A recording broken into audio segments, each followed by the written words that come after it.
The note I saw was a week ago, and it said she had like 51 or 52. No idea. It'll be any minute. Is she out there?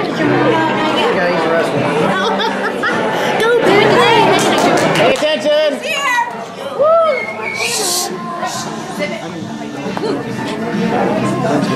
Oh, okay.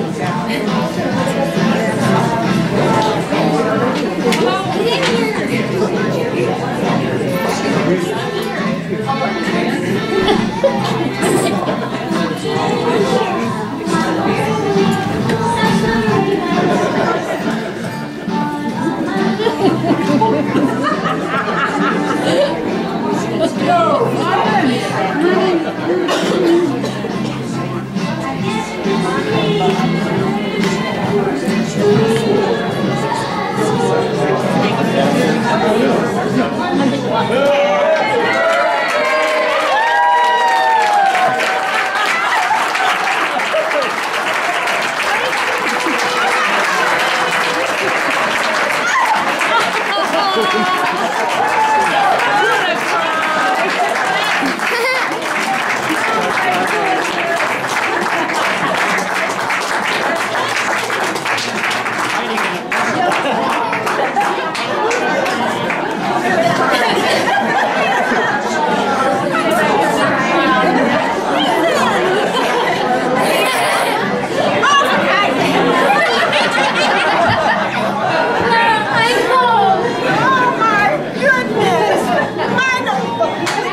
I told you we were going to cry, don't worry about it.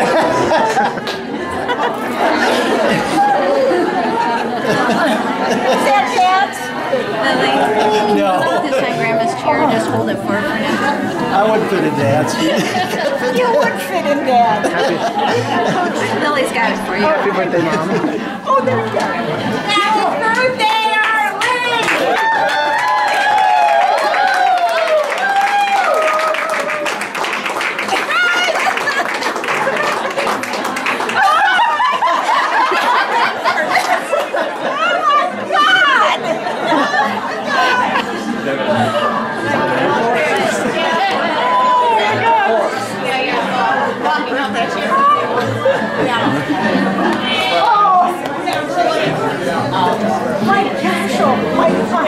Everybody I know is here.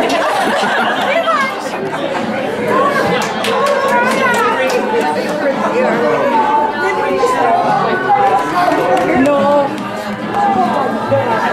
Good to see you. So that's why I got a business card somewhere then, huh? Yeah. Well, you didn't come in because I never. Oh my gosh! Who isn't here that I know?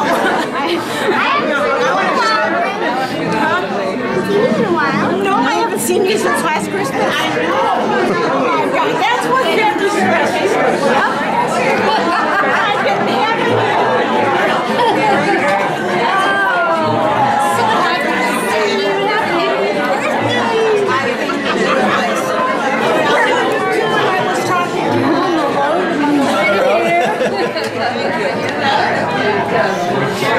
Get a picture with her.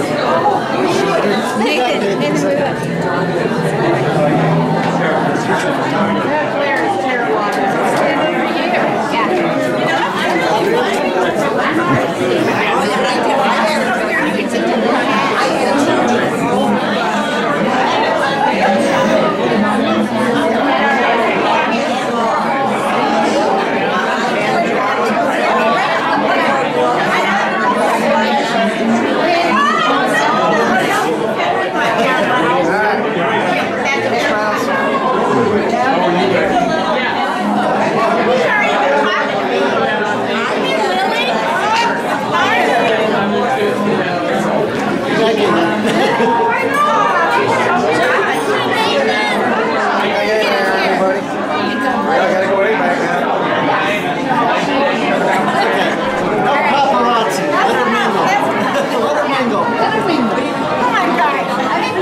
Celebrate my mom's 80th birthday.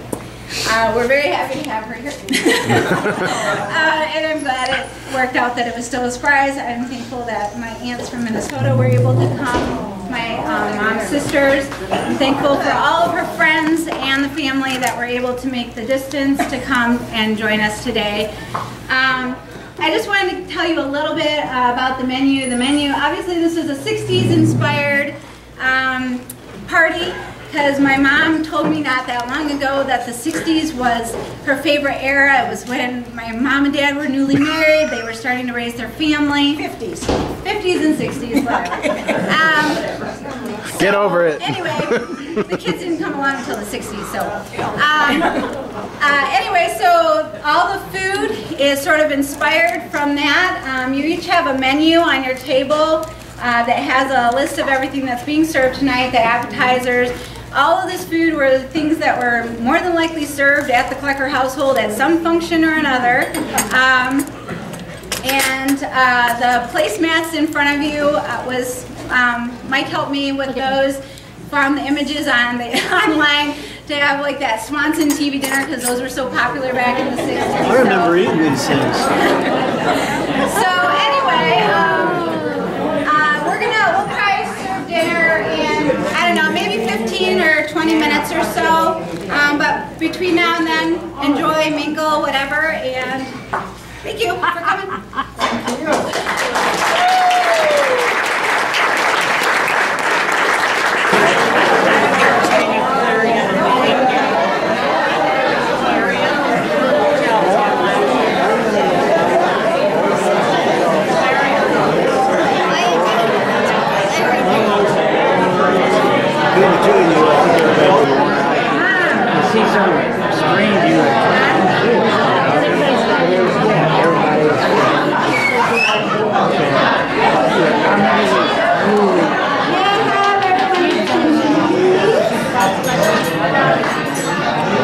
Thank you again for coming to celebrate my mom's 80th birthday party.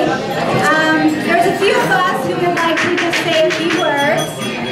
So, How do we turn down the music?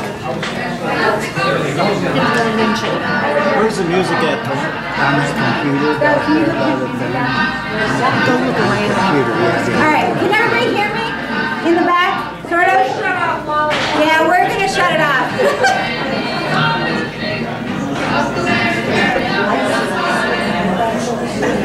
Okay.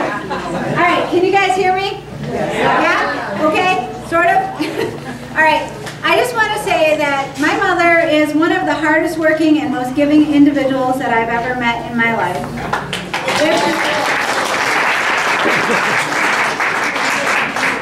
If there was a room in the house that I would be most likely to find my mother, it would be in the kitchen. During the summer, the second place would be tied with either the garden or the pool. I have so many fond memories of watching her in the kitchen, preparing all the food that would bring us together at the table. Whether it was preparing pancakes and waffles or eggs and fried potatoes for Sunday morning brunch after church, or pot roast and corned beef and cabbage in the oven for dinner, she always made sure that we had wholesome food on the table every day. I remember nearly every night how she would make 2 sandwiches for my dad's lunch along with a baggie full of cookies not unlike the Archmill windmill cookies over there. I especially remember the Archmill windmill cookies because I loved the way they looked. And there was always our dog King looking on, ever hopeful that something might drop. Yeah. She always did an amazing job of planning a party, from a casual dinner party with the Brewers and Carlsons. Oh, Shirley's not here. She's supposed to be coming. To our house, to an extravagant graduation open house parties on the deck. Of course, during the summer when she wasn't tending to her amazing garden filled with lettuce, corn, pumpkins, cucumbers, green beans, which were my favorite, tomatoes, peas, and nearly everything else you can imagine. Which she made us. Which she made all of us pick probably. And cut off and take the ends off the green beans so she could can them up. By the way, we moved a whole bunch of food from the old house in the country to the new house, and we had stuff from way back in 1984. Some of it's still there. And it's still there. No, it's not. I got rid of it. Okay. Anyway, you would most likely find her tending to the pool and doing her pool exercises, or ever so rarely floating in the pool on her back. And she still does her pool exercises at Laurel Gardens, which many of you can attest to. It wasn't often that you would find Mom sitting still around the house, except in the evenings when we would all watch TV together after dinner, and she would be crocheting something while sitting on the authentic vintage red couch, which Tracy yeah. Which is now in Don's house, apparently. Wasn't mine. Yeah. Okay. They don't die. Of course, outside of the house, she was always busy too, volunteering at the school libraries. 29 years, we just figured out. Yeah. Which I've heard numerous times began when I apparently brought a note home from school, probably from Mrs. Wong, asking who is our librarian, asking for helpers. Well, finally, after about 29 years, apparently, or so, of volunteering in the Whitmore Lake Libraries, I asked my mom if she wanted to come and volunteer at the school for my daughter, which she did a few times. The volunteerism didn't stop there. At church, there were rummage sales and fish fries and rummage sales and Labor Day weekend festivals and rummage sales and the Ultra Society. Oh, and did I mention rummage sales? I believe you were just there last week, right? Don't forget the bazaar. Yeah, well, that's part of the Labor Day weekend festival. Everything I learned about how to raise a family and keep a household, I learned from my parents, and most especially my mom. She's the most amazing woman whom I have the utmost respect for and love with all my heart. Debbie, with your mom.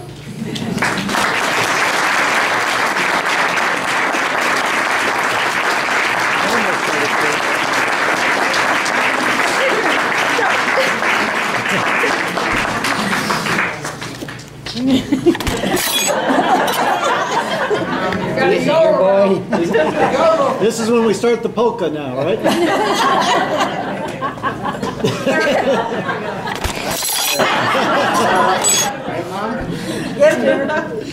Okay, so let's see, where was I? I have a few things to say. A few. A long time ago, in a far-off frozen tundra near the unforgiving Canadian wilderness, there was a small town made of stone, so tough and rigid that nothing could stand against it. It was filled with great people whose names are still spoken of in reverence to this very day. A people so courageous and fierce that they could withstand the harshest winters wearing nothing but a simple covering or a thin scarf. They were noble people, full of life and fury, who took on the challenges of life standing tall and straight, daring the world to come at them with everything they could muster. They were called the Indians. This is not their story.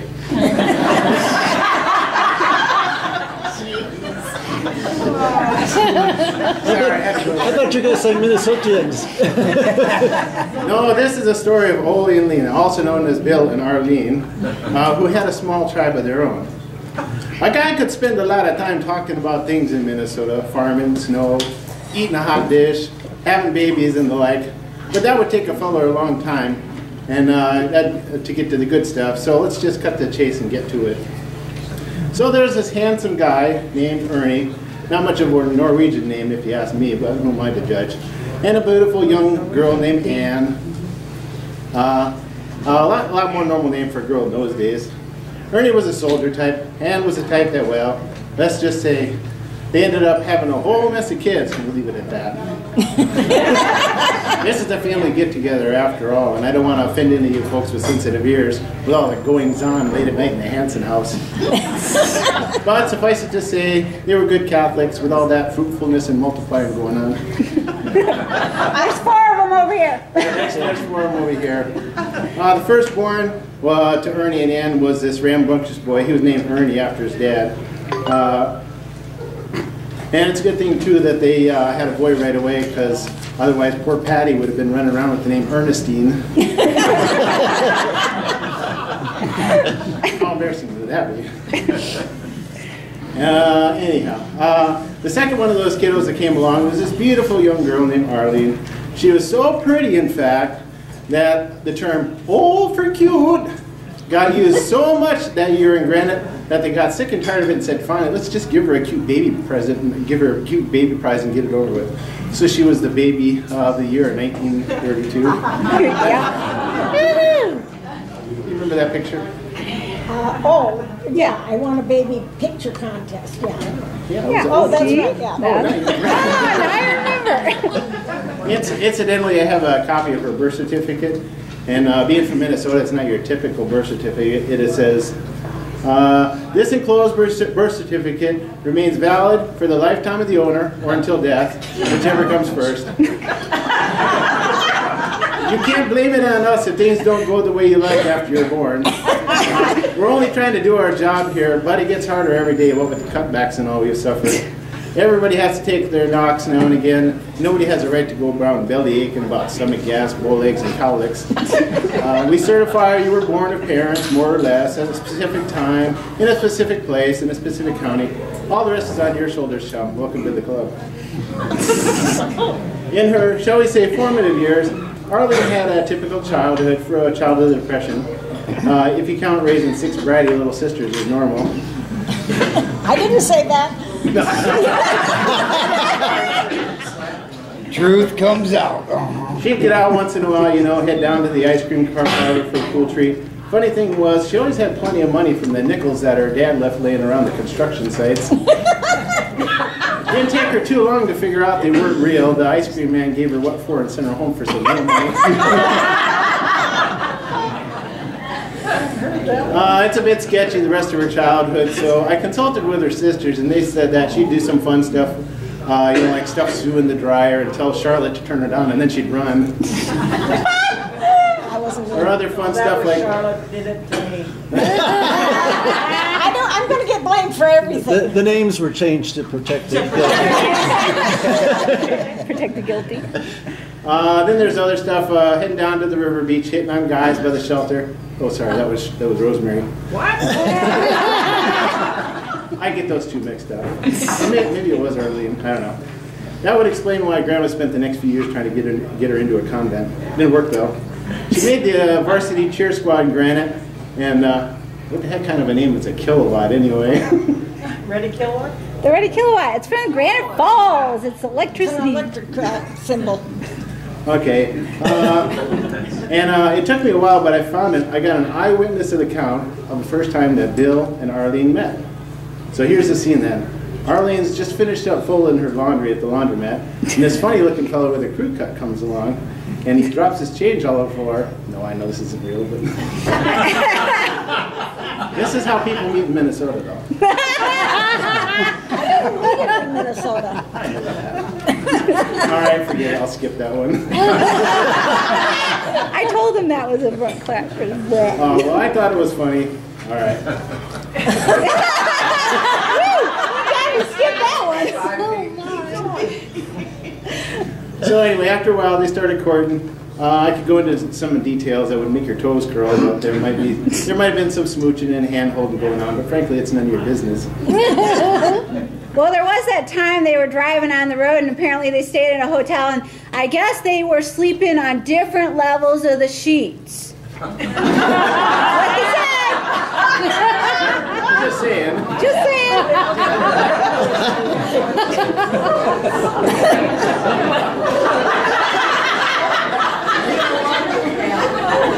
So after a while, they started courting. See, and in traditional Minnesota fashion, they decided to get hitched. But times being what they were, they took advantage of a misprint in the Granite paper. Apparently, Red Owl was having a special on 2-for-1 bags of Brussels sprouts, and the ad was kind of lined up over the top of the St. Andrew's nuptials ad. Well, Arnie, being the frugal guy he was, took advantage and said, "Hey, Dodie, go tell Ron. I got a deal with the church on nuptials, buy one, get one free."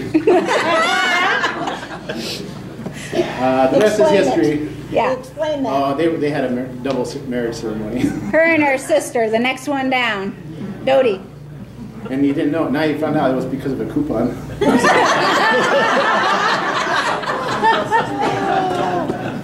They saved a bundle on coupon. Although, you got to tell the other part, Bill and Arlene were actually planning to get married in the fall, and so they had to move their wedding up. So everybody thought Mom was pregnant. She wasn't? Of course she wasn't, because it took her 5 years to have Lisa. So. There you go. Next few decades, Arlene and Bill bounced around the world and all sorts of stuff. We'll gloss over that. Later in life, we got to relive a lot of those memories. You can see some of them up here. In the back corner. Yep, we used to watch them all on Dad's old 8mm projector along with copies of Mr. Magoo cartoons. Yep. And we'd watch Mom and Dad's life in 12-minute segments of 3-minute 8mm reels all stuck together. And then in between we'd like run to the restroom or go get some popcorn or ice cream or something while he was threading up the next one. Yep. But we did do a lot of things that we enjoyed. It'd take longer than a Minnesota goodbye to tell you all of them, but here's a few trips to the Carolina coast. We had those were fun. Riding the Tweetsie Railroad, camping on Grandfather Mountain. Not one of her more pleasant things, from what I heard. Yeah, for me too, because I wasn't going to say it, but this is the first time I ever had to use an outdoor porta potty, and I didn't like it. Going to Disney World, going to Cypress Gardens, Marineland, going on the cruise ship, wearing a purple corduroy leisure suit. But I didn't feel so bad because Brian had to wear one too. You never told me. There's a picture on one of them I saw there. Greenfield Village, Henry Ford Museum. Bablo. Oh, Bablo, yeah. Yeah, that was nice. There was a lot of things that we did. My mom's too wonderful to try to sum up in words, so here's a collection of just a few things that I fondly remember about my mom and my dad. I could talk about each one for a long time, but the feelings that come are unmistakable for me, and I hope for my mom and Brian and Pam, and for my beautiful sister Lisa looking down on us tonight from heaven. I remember eating ice cream at Siegfried's farm. I remember my mom rubbing Vicks Vapor Rub on my chest when I had a cold. She would read Casper and Wendy and Hot Stuff comics to me at night before I go to bed sometimes. My fuzzy blue bed covers that she made, because it reminded me of Cookie Monster. Sneaking St. Joseph's Children aspirin because it tasted like candy. Yeah. Maybe she didn't know about that one. They were good though. Taking care of me when I peed in the hallway while I was sleepwalking. I heard this afterward from Lisa. I don't know. Playing Minnesota baseball in Minnesota for Knucklebee's Bootery. I don't know if you ever. Yeah, I played baseball in '79 there. Watching Paul play softball games. I was talking to Patty about that yesterday. Driving me to all my baseball practices, encouraging me in Boy Scouts until I made Eagle. Yep. Playing all sorts of games with us, punk, booby trap, Chinese checkers. Yep. Teaching me about winds, dragons, kongs, flower walls, and why the heck a one-dam looks so weird. Mahjong. Although my favorite was the one dot because it looked like an Oreo. Yep. That was Mahjong. We used to play that. Yep. Playing Tripoli with the family around the kitchen table, eating fondue and burning the crap out of my fingers. Having ring bologna. Well, not really. I like ring balloons. Eating Sunday dinner with the black and white TV in the kitchen while Dad watched reruns of Star Trek. Yep. Getting many dogs over the years, including Kimmy, Twinkie, another Kimmy, King, and I don't know if there were any other ones, but... What was that? The last one? King. Oh, King, yeah. I think he was the last one. Yep. Playing basketball on our back porch until we put a deck in. And then there's the unpleasant things. Learning to dust the house on Saturday. Yes. But only half of the living room. Hey Pam, Mom said you have to dust the low coffee table because this week. We all hated dusting that thing because it had all these little metal rungs and you had to go through each one of the rungs. And guess who got to do all that dusting after all of you folks moved out for 8 years? The maid service. And take care of your dog. Taking out the trash despite the subarctic temperatures. Although we did get to drive the car down the end of the driveway once we were about 14 years old to take the trash out. That was fun. Making me weed the garden. I'm still trying to find some positive moral lesson in that one, but I'm having trouble. For making me mow the lawn around all 100 trees in the yard. Oh wait, that was Dad. Never mind that one. No, that was me. Yeah, you did that too. I did that too. Hey, I'm talking about my memories. If you want to speak, you can come up. And for making me skim dead bugs and leaves off the pool, and for letting me babysit Pam while they went out to have fun. Other things I'm thankful for not choking me to death with the umbilical cord when you're in labor. Yeah, that was apparently every time she went in and she had contractions, she would stand up and they'd go away because I was in there going.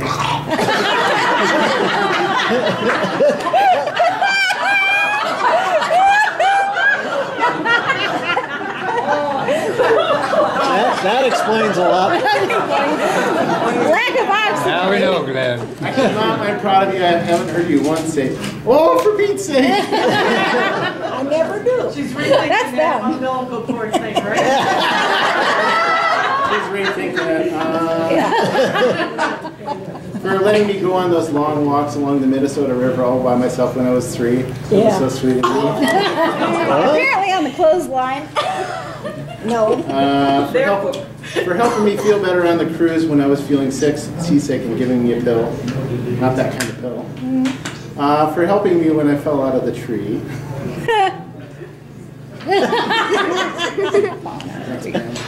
For having that lovely whistle to tell me when it's time to come home for dinner. Oh yeah. For picking me up and not scolding me when I put the car in the ditch. For letting me burn the paper trash out in the backyard because I like to take sticks and put the milk jugs in and burn them and melt them and swing them around. For letting me pick countless quarts of strawberries and raspberries even though you only ever saw half of them. With the other half. For picking me up and not scolding me when I put the car in the ditch again. For making awesome homemade sweet pickles, dill pickles, beets. Well, pickles anyway. You. For picking me up and not scolding me when I put the car in the ditch. She was not scolding you because she's done it too. For letting me do donuts in the yard in the winter with the Fiesta backwards. Oh wait, no, you didn't let me do that. For taking me to German Park every summer and buying us tickets and stuff. For having us sign up to help every Labor Day at St. Pat's Festival. It was always a great memory. Yep. For supporting me and my siblings in the activities we chose to undertake. For me it was scouting and baseball mostly. For taking us to CCD, even though we had no clue what it meant at the time. It would take another 20 years or so for that one to sink in. For being a God-fearing woman who honored her husband and her family and in all that she does by teaching us the most important lessons in life that you can't learn in books. For teaching me about my Lord and my Savior, Jesus Christ, and how we're truly lost in this world and would be for sure in the next if we did not embrace Him into our hearts. For continuing to show us what it means to be a good family in good times and in bad, and for being so strong that even as a kid, I never knew what it meant to go hungry, even in the spite of fact being laid off a couple times. Anyway, so I just want to thank you, Mom, for everything in my life. I love you.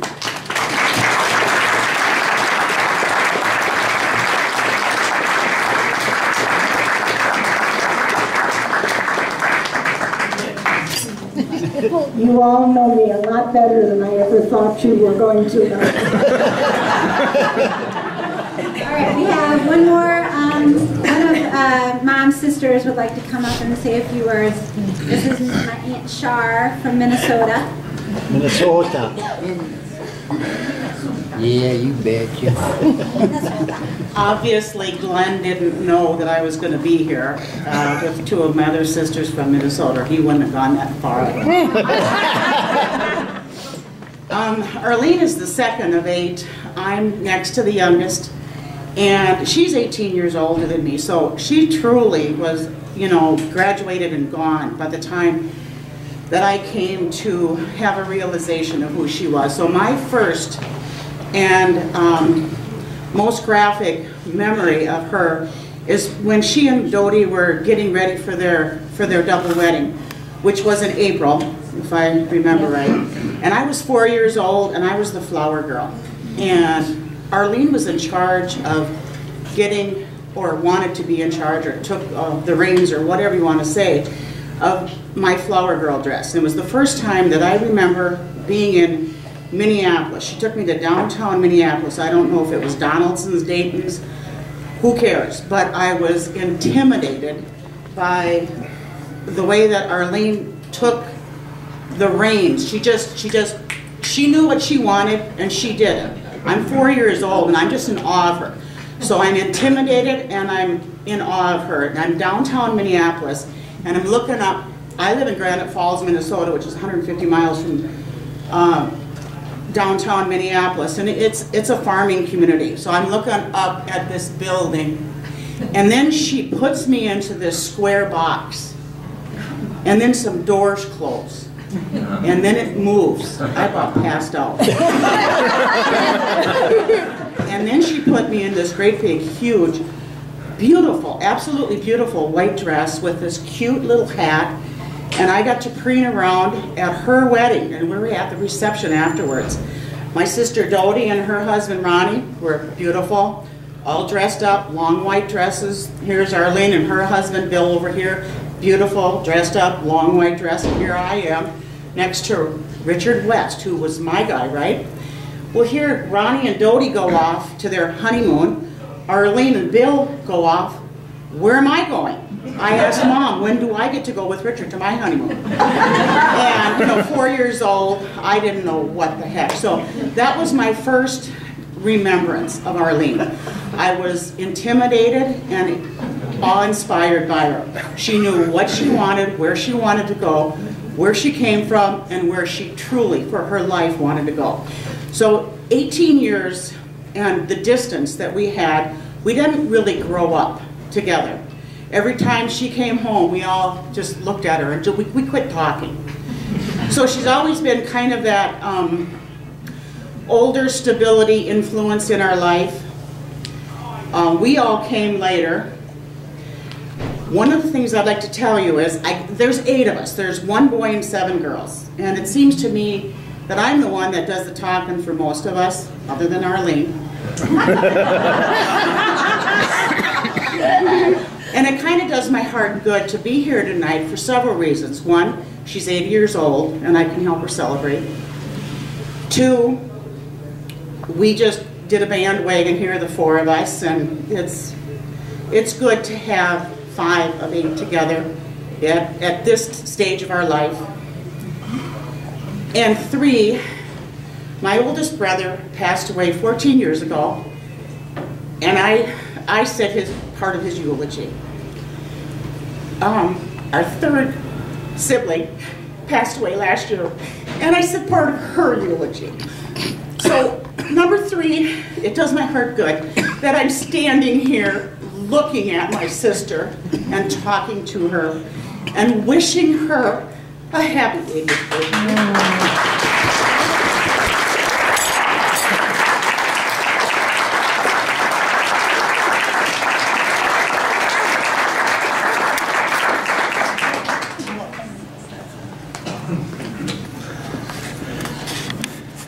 I have something to say about that too. Surprise, surprise. Because there was such a differences in our ages that my younger sisters only saw me whenever I showed up at home, or if Mom and Dad and them showed up where Bill and I would be at one time. And I always got the feeling when I was home that my sisters really didn't care for me. And I think I called them on it one day, and I said, why is it that you're so cool to me? I'm your older sister. I realize I'm older, but why do I feel this tension? And they said, because for all the years you've been gone, Mama said, Arlene wouldn't do this. Arlene wouldn't do that. Arlene always did it right. And I don't remember that, but that was what they were carrying around for all these years. But I love them now.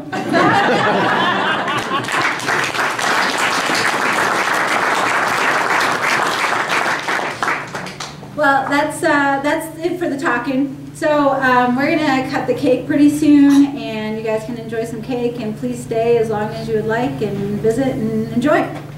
Thank you. Thank you.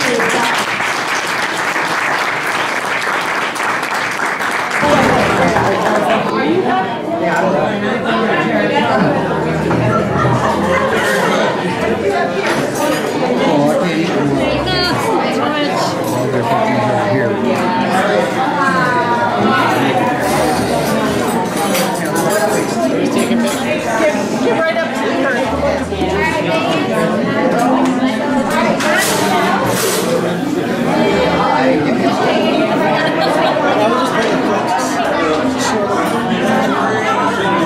Douglas, Donald, and Arlene. Get in there. Arlene, get in there. Arlene, we need you in there too. And Pam. Yeah. Well, let me find my camera first.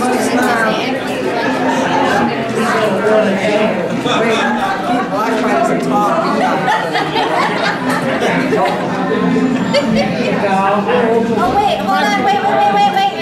Come on, guys. John, can you get in a little bit more? Yeah, I love you.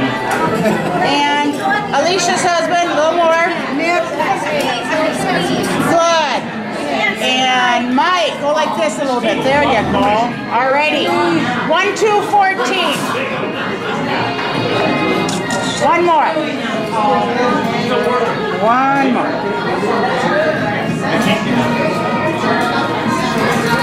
Wow, look at him. He looks so nice.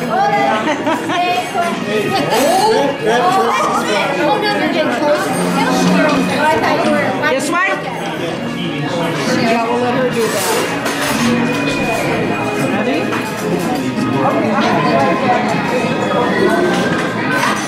Okay, stay put. What? Sideways.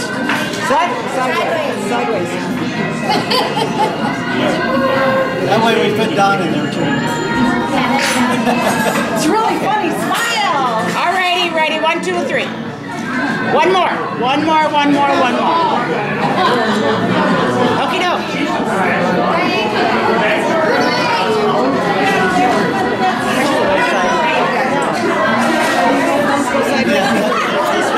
Oh, good. Another letter. Nobody mentioned the letters. Nobody mentioned that. Christmas letters. No, go back with your mom. Just you 3 kids. Okay. That's even better, Brian.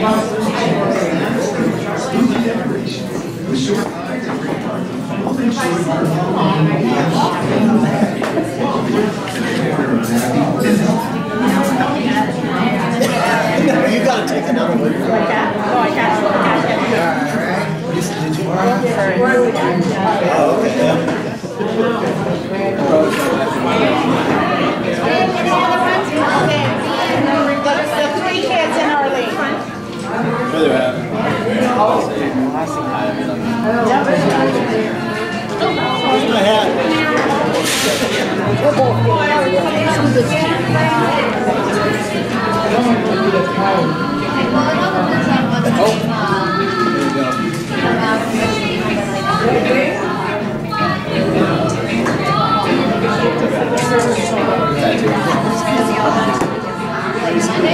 No, wait till I take my gloves off because it won't work with gloves on.